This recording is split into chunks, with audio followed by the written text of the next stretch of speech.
Hey everyone, today we're taking a look at the Elder Scrolls 4 Oblivion Remastered on the Steam Deck.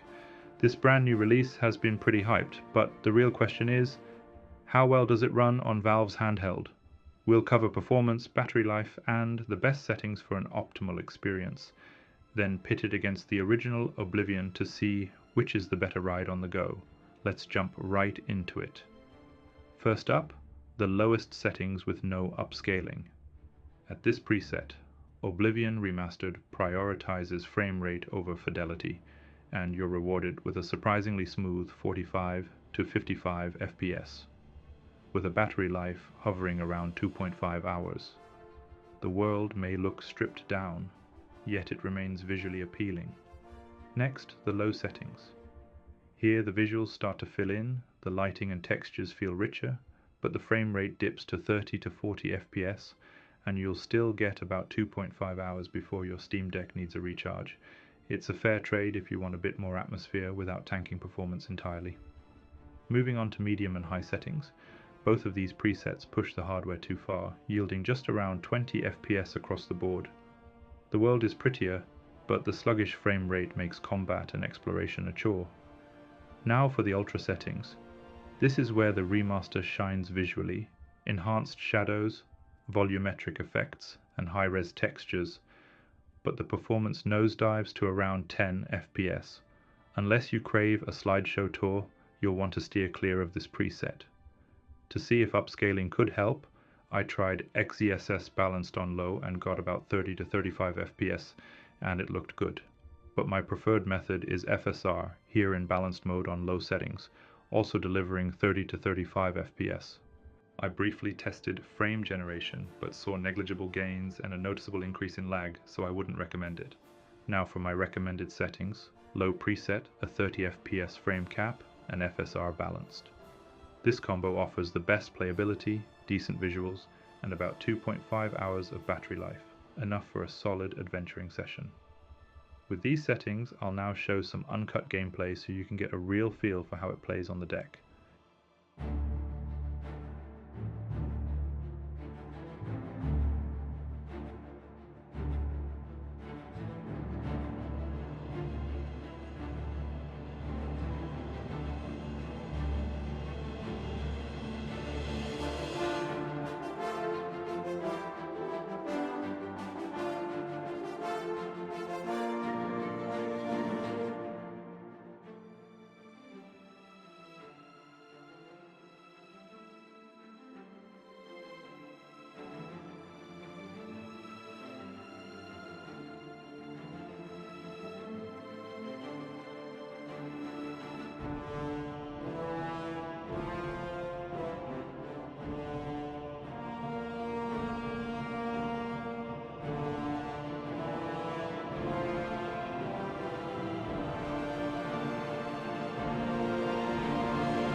If you want a slightly smoother ride, drop to the absolute lowest preset, cap at 45 FPS, and keep FSR balanced.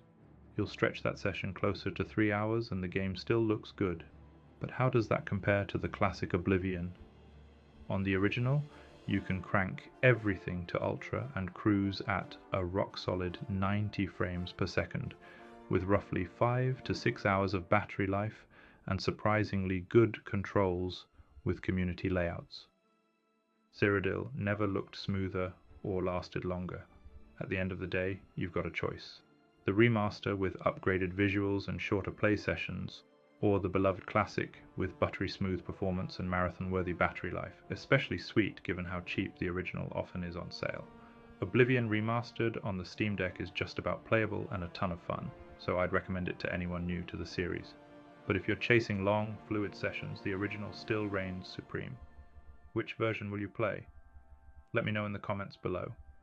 If you found this video helpful, don't forget to hit that like button and subscribe for more Steam Deck performance deep dives. Thanks for watching, and I'll see you next time.